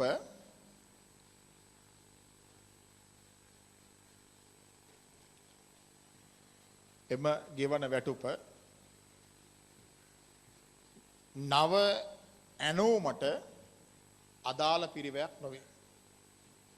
නව ඇනෝමට අදාළ පිරිවැයක් නොවේ. නව ඇනෝමට අදාළ පිරිවැයක් නොවේ.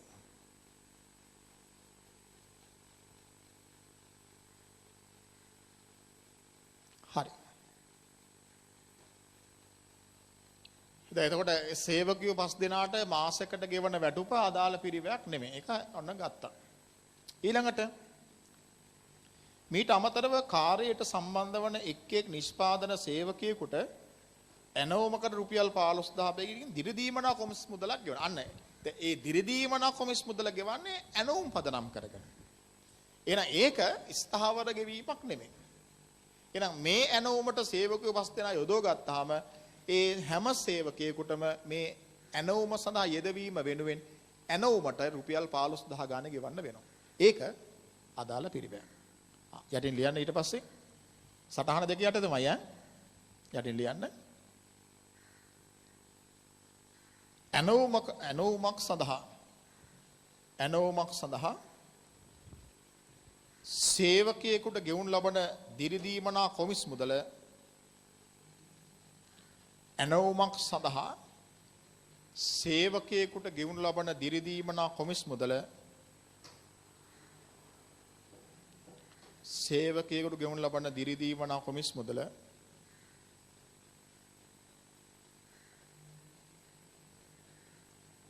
අදාළ පිරිවැයකි.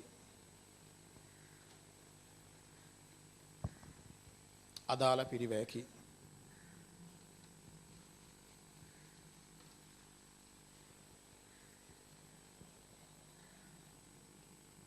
එනම් සටහන දෙක යටතේ අපි ගණනය කරනවා අදාළ පිරිවැය. අදාළ පිරිවැය. තර ඇනෝමකට 15000ක් ගෙවනවා සේවකයෙකුට. ඇනෝමකට 15000ක් එක්කිනෙකුට. එතකොට සේවකයෝ 5 දෙනෙක් ඉන්නවා. සේවකයෝ 5 දෙනාට මේ ඇනෝම වෙනුවෙන් රුපියල් 75000ක කොමිස් මුදලක් ගෙවනවා. ඒක අදාළ පිරිවැයක් වෙනවා. ලියන්න එහෙනම් මෙතන අදාළ පිරිවැය 75000යි.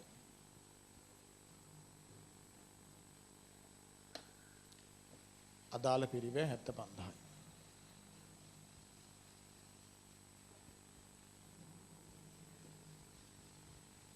අංක 3. තුන්වෙනි එකේ තියෙන පොදු කාර්ය.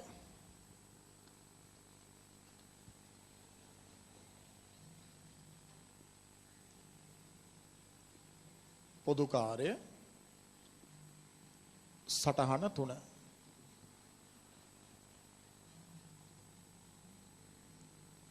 පාලෙන් සටහන 3.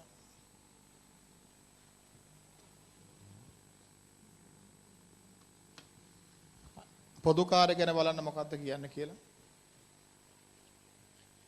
අයවැයගත පොදු කාර්ය පිරිවැය මාසකට ලක්ෂ 30ක් වන අතර ඒ ශ්‍රමපෑයකට 50 බැගින් අනුපාතයකට අන්තර්ගහණය කරනු ලබයි. අපි දන්නවා අන්තර්ගහණය කරන ස්ථාවර පොදු කාර්ය අදාළ පිරිවැයක් නොවේ. ඒ නිසා යටින් ලියමු. ලියන්න සටහන 3 යටතේ. සටහන 3 යටතේ ලියන්න. ශ්‍රමපෑයකට රුපියල් 50 බැගින් ශ්‍රම පැයකට රුපියල් 50 බැගින් අවශෝෂණය කරන ලබන ස්ථාවර පොදු කාර්ය ශ්‍රම පැයකට රුපියල් 50 බැගින් අවශෝෂණය කරන ලබන ස්ථාවර පොදු කාර්ය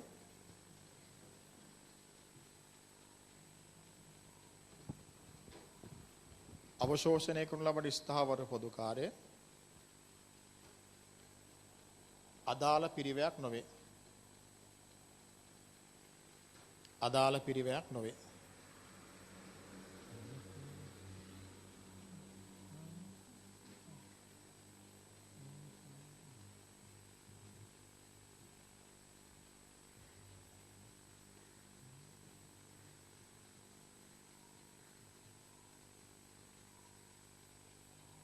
හරි.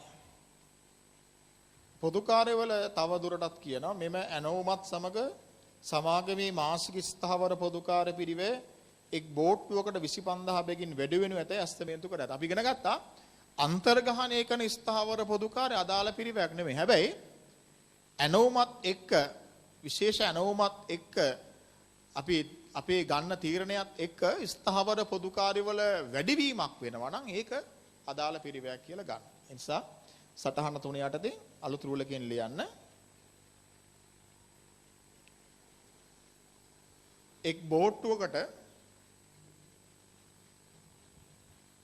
බෝට්ටුවකට රුපියල් 25000 බැගින් එක් බෝට්ටුවකට රුපියල් 25000 බැගින් වැඩිවන ස්ථාවර පොදු කාර්ය එක් බෝට්ටුවකට රුපියල් 25000 බැගින් වැඩිවන ස්ථාවර පොදු කාර්ය ඇනවුමට අදාළ පිරිවැයකි. ඇනවුමට අදාළ පිරිවැයකි. එහෙම ලියලා මෙන්න අපි ගණනය කරනවා අදාළ පිරිවැය සමානයි අදාළ පිරිවැය සමානයි එක් බෝට්ටුවකට 25000 ගානේ. එතකොට 25000 වැඩි කිරීම බෝට්ටු 10.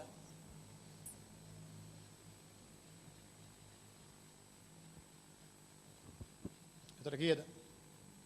2,50,000ක් වෙනවා. අදාළ පිරිවැය 2,50,000ක් වෙනවා. එහෙනම් මෙතන ලියමු. අදාළ පිරිවැය 2,50,000යි.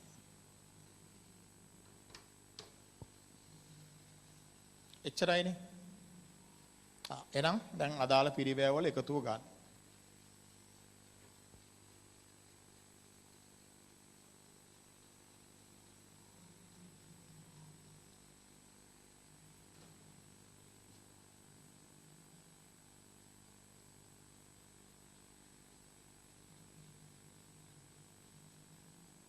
දසලක්ෂ 21000යි. මේ තමයි මුළු අදාළ පිරිවැය.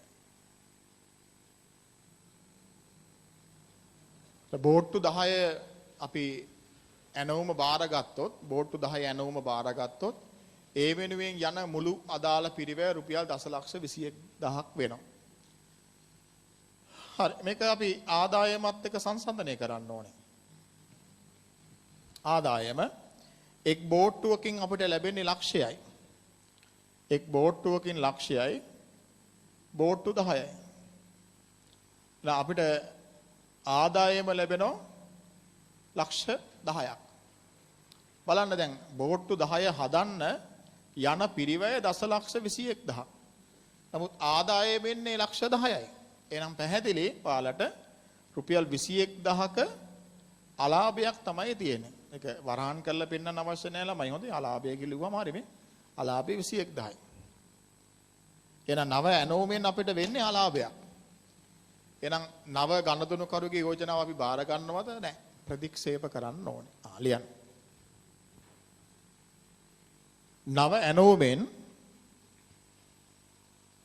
නව ඇනෝමෙන් රුපියල් 21000ක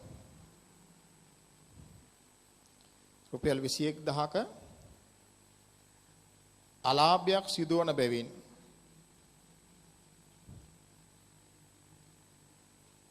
රුපියල් 21000ක අලාභයක් සිදුවන බැවින්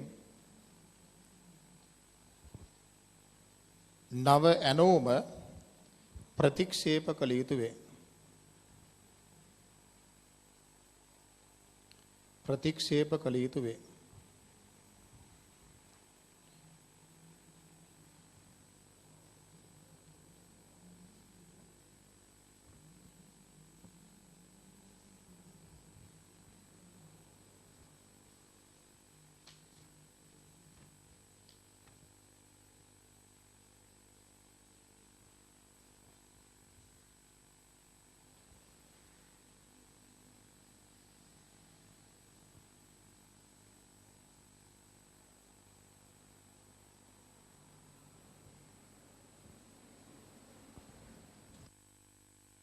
හරි ළමයි අපි පාස් පේපර්ස්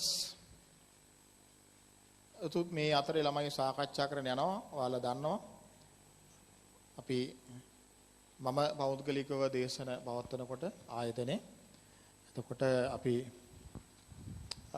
පාඩම් මාලාව අපි කරගෙන යද්දී ඒ පාඩම ඉවර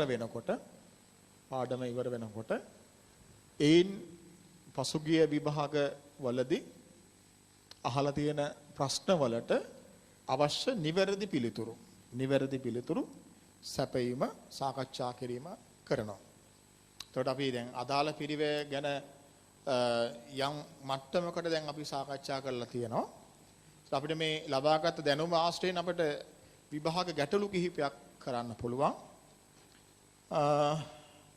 ගන්න 2016 ජුලි පේපර් එකේ ප්‍රශ්නාංක 8B 16 ජුලි පේපර් එක ප්‍රශ්නාංක 8B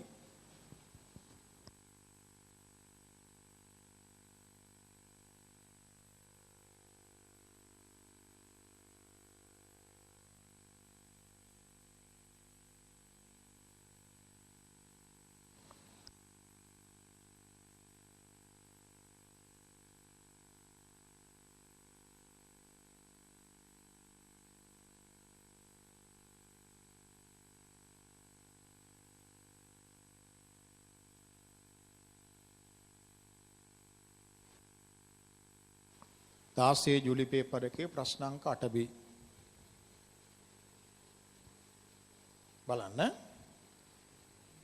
සීමා සහිත ස්විච් සමාගමට එම සමාගම විසින් වෙනමම නිෂ්පාදනය කරනු ලබන C3 නම් වූ නිෂ්පාදිතයෙන් ඒකක 125ක්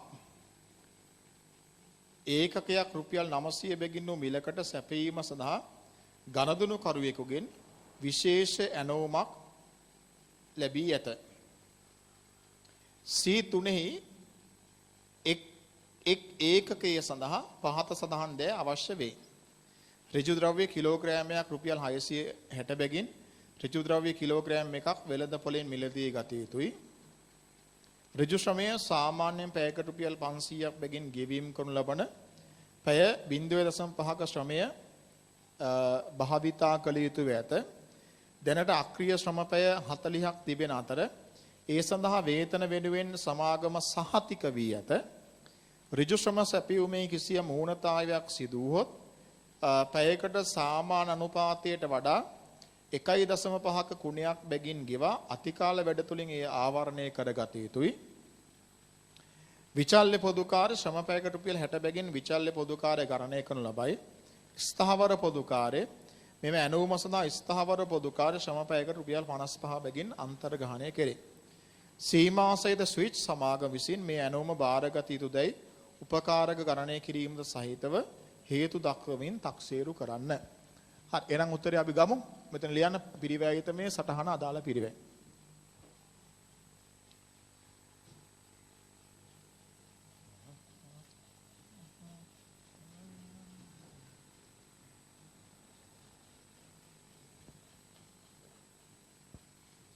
හරි දැන් ප්‍රශ්නේ මුල ගත්තාම දැන් මේ කම්පැනි එක ස්විච් හදන කම්පැනි එකක්. මේගොල්ලෝ හදනවා C3 කියලා ස්විච් එකක්. මේකෙන් ඒකක 125ක් එකක් රුපියල් 900 බැගින් මිලකට සැපීම සඳහා විශේෂ ගණදුනුකරුවෙක්ගෙන් ඇනවුමක් ලැබිලා තියෙනවා. විශේෂ ගණදුනුකරුවෙක් ඇවිල්ලා කියනවා මට ස්විච් එකක් රුපියල් 900 ගානේ ස්විච් 125ක් දෙන්න කියලා. හදලා දෙන්න කියලා. ඉතින් අපි බලන්නේ ඔහුට මේ ඔහු ඉල්ලන විදියට මේ සැපියුම කරන්න අපිට හැකියාවක් තියෙනවද කියන එක. එතනදී ළමයි පහළ පිරිවැය තොරතුරු දෙනකොට දැන් කලින් ගණන් වල නම් පිරිවැය තොරතුරු දුන්නේ සම්පූර්ණ ඇනවුමට. මෙතන පල්ලෙහා පිරිවැය තොරතුරු දීලා තියෙන්නේ C3හි එක් ඒකකයක් සඳහා. දැන් එතකොට එක ස්විච් එකක් හදන්න යන පිරිවැය තොරතුරු තමයි මේ තියෙන්නේ. එක ස්විච් එකක් හදන්න. ඒතර අපිට ලැබෙන ඇනවුම ස්විච් 125ක් හදන්න. එනිසා අපි අදාළ පිරිවැය ගණනය කරන්න ඕනේ ස්විච් 125ක් හදන්න යන අදාළ පිරිවැය. ගණනය කළා ඒක අපිට ලැබෙන ආදායමත් එක සංසන්දනය කළාම මේ ඇනවුම බාර ගන්නවද නැද්ද කියන තීරණයට එන්න පුළුවන්. පැහැදිලිද? හරි. පටන් ගමු. මුලින්ම තියෙන ඍජු ද්‍රව්‍ය.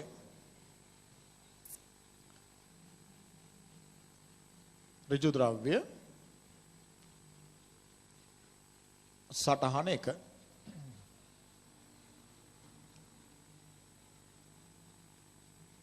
පහලින් ලියන්න සටහන 1.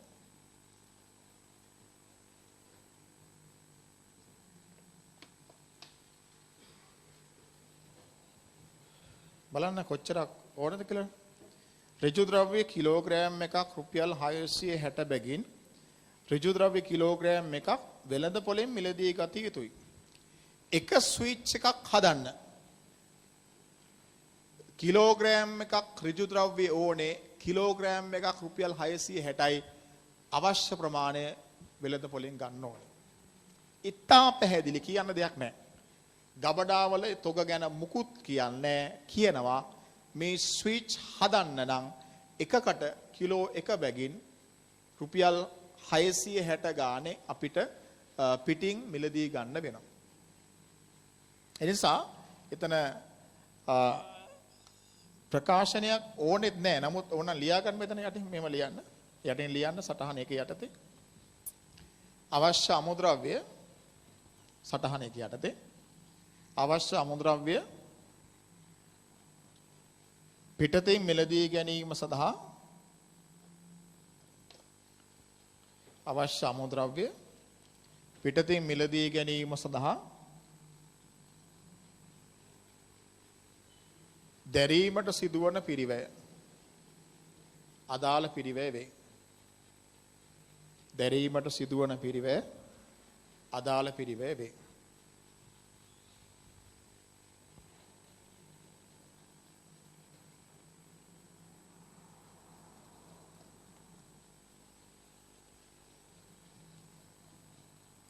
හරි. එහෙනම් කෙලින්ම අදාළ පිරිවැය ගණනය කරන්න තියෙන්නේ.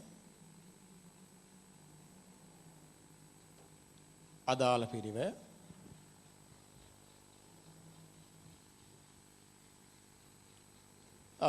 එක ස්විච් එකකට කිලෝග්‍රෑම් 1යි ස්විච් 125යි. එතකොට කිලෝග්‍රෑම් 125ක් ඕනේ කිලෝග්‍රෑම් එකක් 660යි.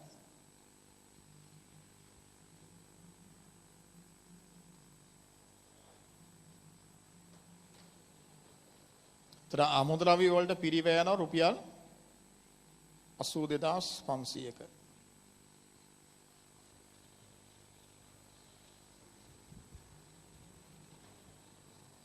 එහෙනම් ලියන්න මෙතන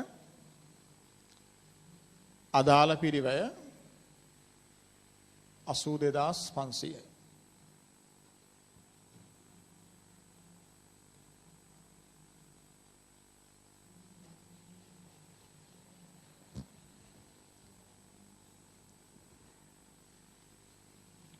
ඊළඟට ඍජු ශ්‍රමය. ඍජු ශ්‍රමය සටහන 2.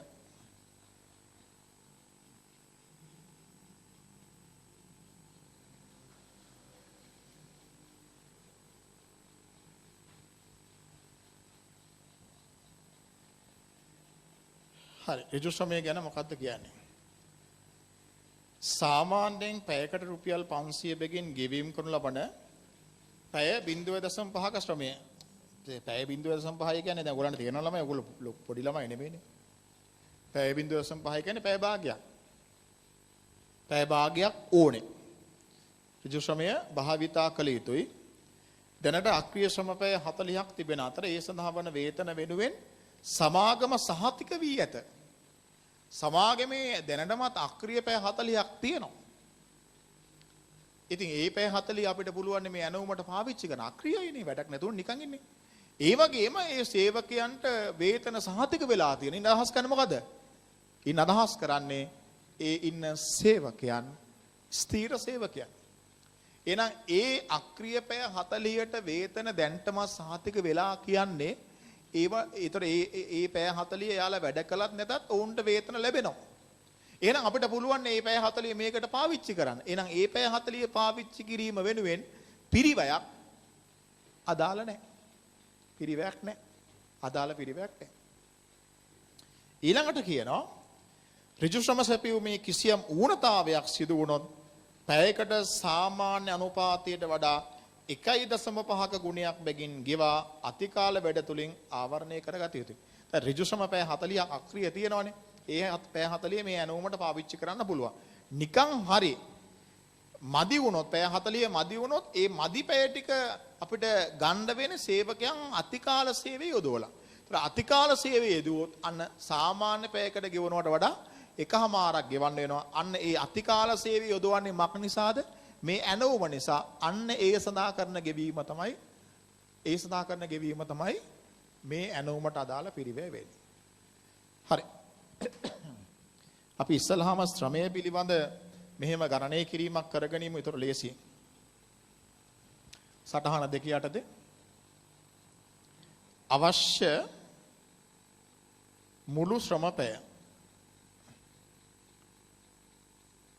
අවශ්‍ය මුළු ශ්‍රම පැය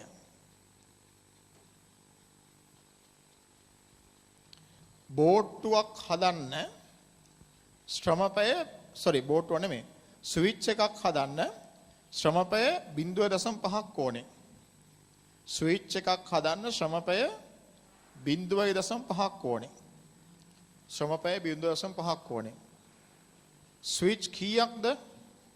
ස්විච් 125ක්.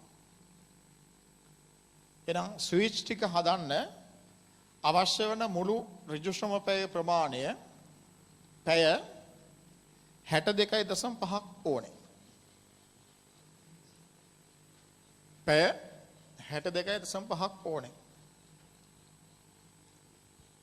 අපිට ලබා ගන්න පුළුවන් අක්‍රීය ශ්‍රමපය තියෙනවනේ. ලබාගත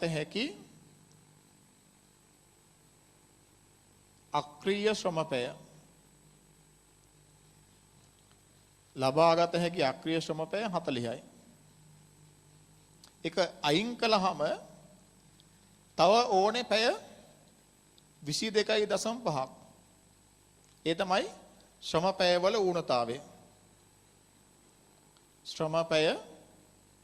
ඌනතාවය. එහෙනම් පැය 22.5ක් මදි. එහෙනම් ඒ පැය 22.5 අපිට ගන්න වෙන්නේ අතිකාල සේවා කාලය තුලින්. එතනදී අපිට ඔවුන්ට ගෙවන්න වෙනවා සාමාන්‍ය පැයකට ගෙවනවා වගේ එකහමාරක ගුණයක්.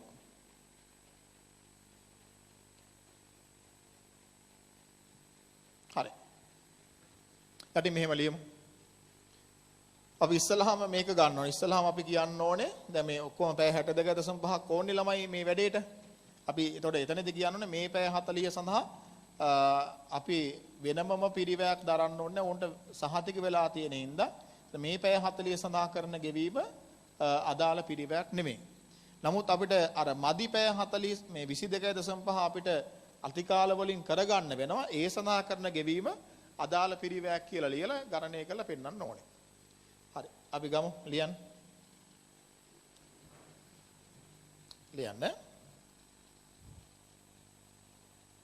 අක්‍රීය ශ්‍රමපය සඳහා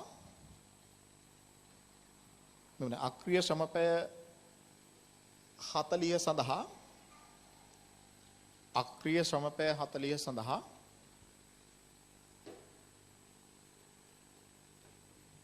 වේතන සහතික වී ඇති බැවින් අක්‍රීය ශ්‍රමපය 40 සඳහා වේතන සහතික වී ඇති බැවින් වේතන සහතික වී ඇති බැවින්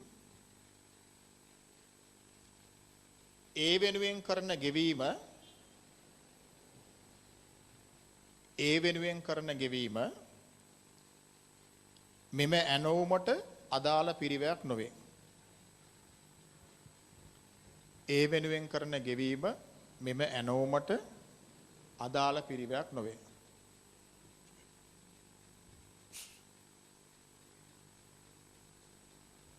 හරි. අලුත් රුලකින් නව ඇනෝම සඳහා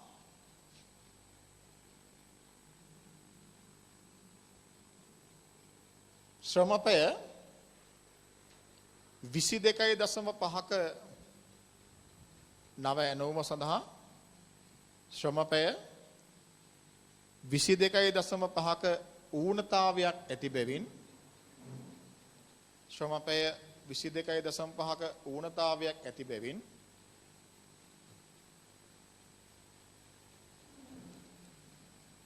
එම ඌනතාවය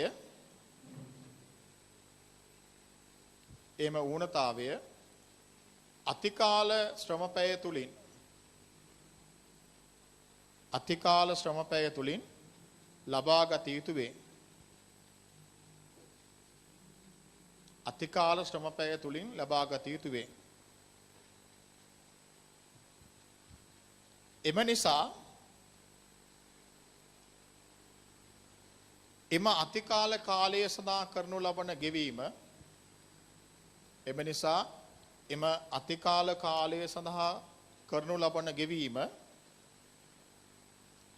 අතිකාල කාලය සඳහා කරනු ලබන ගෙවීම අදාළ පිරිවැයකි. අතිකාල කාලය සඳහා කරනු ලබන ගෙවීම අදාළ පිරිවැයකි.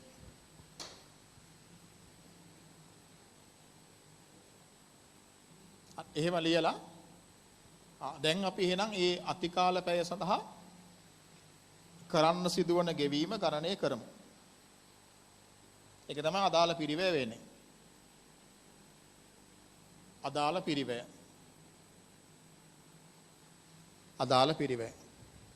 ඒතර අතිකාල පැයකට ගෙවනවා සාමාන්‍ය පැයකට ගෙවනවා වගේ එකහමාරක ගුණයක්. ඒතර සාමාන්‍යයෙන් පැයකට ගෙවන්නේ 500යි. ඒක දීලා තියෙනවා. සාමාන්‍ය පැයකට 500යි. ඒ වගේ එකහමාරක් ගෙවන්න ඕනේ. ඒතර පැය 22.5කට ඕනේ අතිකාල ගෙවීම කරන්න. ඒතර 500 වගේ එකහමාරක් පැයකට ඒ වගේ පැය 22.5.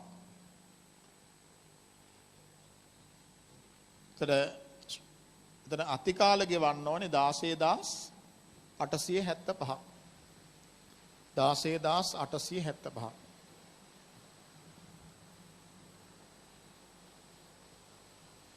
අලියන්නේ නම් අදාළ පිරිවැය 16,875යි. 16,875යි.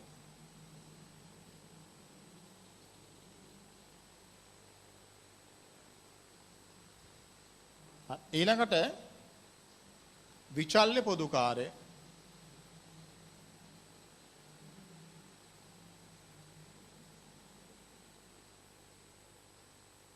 සටහන 3. විචල්්‍ය පොදුකාරයෙකුට විචල්්‍යයි. විචල්්‍ය පොදුකාරය ඍජු ශ්‍රම පැයකට රුපියල් 60 බැගින් විචල්්‍ය පොදුකාරය ගණනය කරනු ලබයි. ඉතින් විචල්්‍ය පිරිවැයක් නේ. විචල්්‍ය පිරිවැයක් නම් ඒක අදාළයි. සටහන 3. තර කෙලින්ම අපි ඒක අදාළ පිරිවැය කියලා ගණනය කරමු. මොකද පැහැදිලිව දීලා තියෙනවා ගානේ ශ්‍රම පැයකට රුපියල් 60 බැගින් විචල්්‍ය පොදුකාරය ගණනය කරනවා කියලා. ශ්‍රම පැයකට 60 ගානේ විචල්්‍ය පොදුකාරය ගණනය කරනවා කියලා. විචල්්‍ය පිරිවැය තමයි අදාළ පිරිවැය වෙන්නේ. ස්ථාවර පිරිවැය අදාළ පිරිවැය වෙන්න නම් ස්ථාවර පිරිවැයත් ඇනවුම සඳහා වැඩිවීමක් වෙන්න ඕනේ. එහෙම වෙන්නේ නැතුව අන්තර්ගහණය කිරීමක් කළොත් ස්ථාවර පොදුකාරය අන්තර්ගහණය කිරීම අදාළ පිරිවැයට ගන්නෙ නැහැ. ඒතර විචල්්‍ය පොදුකාර අපි ගණනය කරන්නේ ශ්‍රම පැයයකට 60 ගානේ. ශ්‍රම පැයකට 60 ගානේ සැලකිලිමත් වෙන්න ඕනේ. මේ ඇනවුමට ශ්‍රම පැය 22.5 නෙමෙයි 22.5 කිව්වේ අතිකාල පැය. මේ ඇනවුමට අවශ්‍ය මුළු ශ්‍රම පැය 62.5ක්. ඒ නිසා පැයකට 60 ගානේ පැය 62.5කට විචල්්‍ය වියදම් ගණනය කරන්න ඕනේ. පැයකට රුපියල් 60 ගානේ පැය 62.5කට විචල්්‍ය වියදම් ගණනය කරන්න ඕනේ. කීයද? 3750යි. 3750යි. ලියන්න අදාළ පිරිවෙ 3750.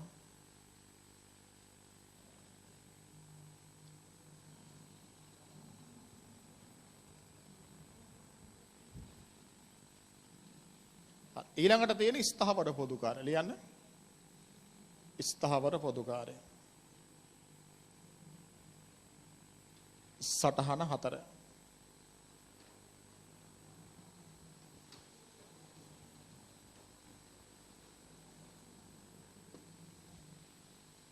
සටහන 4. ස්ථාවර පොදුකාරය මෙම ඇනවුම සඳහා ස්ථාවර පොදුකාරය ඍජු ශ්‍රම පැයකට 55 බැගින් අන්තර්ගහණය කරේ. අපි උතර දන්නවා ස්ථාවර පොදුකාරය අන්තර්ගහණය වෙන ප්‍රමාණය විතරයි දීලා තියෙන්නේ. ඒ අන්තර්ගහණය කිරීම අදාළ පිරිවැයක් නෙමෙයි. එන යටින් ලියන්න සටහන 4 යටතේ. සටහන 4 යටතේ ලියන්න. ශ්‍රම පැයකට රුපියල් 55 බැගින් ශ්‍රම පැයකට රුපියල් 55 බැගින් ශ්‍රම පැයකට රුපියල් 55 බැගින් අන්තර්ගහණය කරන ස්ථාවර පොදුකාරය අන්තර්ගහණය කරනු ලබන ස්ථාවර පොදුකාරය අදාළ පිරිවැයක් නොවේ. ශ්‍රම පැයකට රුපියල් 55 බැගින් අන්තර්ග්‍රහණය කරනු ලබන ස්ථාවර පොදුකාරය අදාළ පිරිවැයක් නොවේ.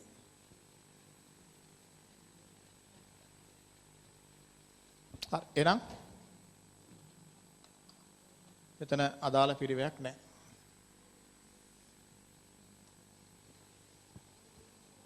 එකතුව ගන්න.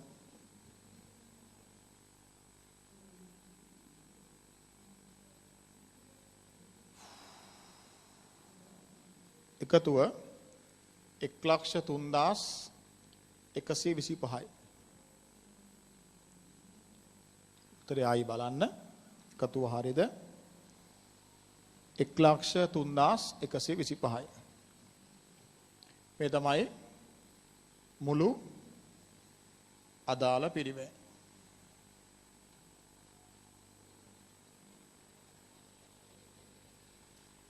මුළු අදාළ පිරිවැය.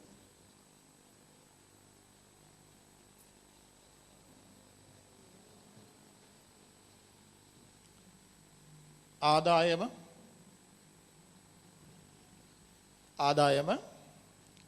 අපිට ස්විච් එකකින් ලැබෙනවා රුපියල් 900ක්. සැපි ගණදනු කරුවා ඉදිරිපත් කරන මිල රුපියල් 900යි.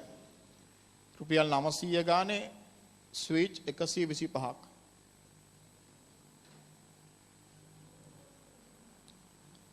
ගාන 125ක්. ඒතර අපිට 1,12,500ක ආදායමක් ලැබෙනවා. ඒ කොස්ට් කියන්නේ 1,03,125යි. අපිට 9,375ක ලාභයක් තියෙනවා. 9,375ක ලාභයක් තියෙනවා. එහෙනම් මේ ඇනෝම බාර ගන්න පුළුවන්. ලියන්න.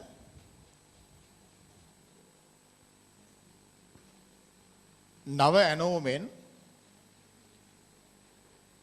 යටින් ලියන්න නව ඇනෝමෙන් රුපියල් 9,375ක ලාභයක් ඉපිය හැකි බැවින් එත ලබාගත හැකි බැවින්